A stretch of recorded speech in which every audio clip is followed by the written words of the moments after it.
Hi guys. My understanding of the difference between verbal and nonverbal behaviors is that a verbal behavior would be when my vocal cords are moving. So right now I'm speaking, that would be verbal behavior. And nonverbal behavior can be things like gestures, eye movement. So sometimes, like if I look at somebody and I'm like looking at them like this, like ew, I think that person's weird or something like that. Or a nonverbal behavior could be like pointing to request for something, or kind of if you like want somebody's attention, maybe grabbing at them or tapping them on the shoulder.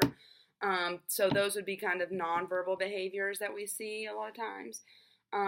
But Skinner talks about nonverbal and verbal behaviors as the way that other people in somebody's environment is um, I know we're not supposed to use the word reinforcing, so just kind of how other people are reacting um, to somebody's verbal or non-verbal behaviors.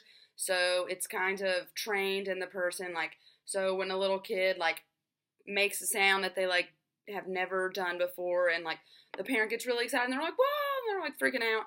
That has now like this kid's like, oh, my parent is freaking out because I made this sound. Like, let me do that again. Or if like nonverbal, like when they point to request for something rather than just like jumping on a table and like reaching off the table and like knocking everything over. Now they're like pointing at it to request from the parent, and this parent like loses their mind, gets all excited, and is like, "Oh yeah, you can have that totally."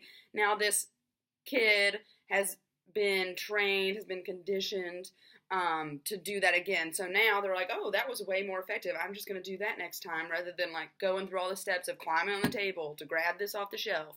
Yeah, that was basically how Skinner explained verbal and nonverbal behavior was just basically how people react in your environment to the verbal and nonverbal behavior that trains those behaviors.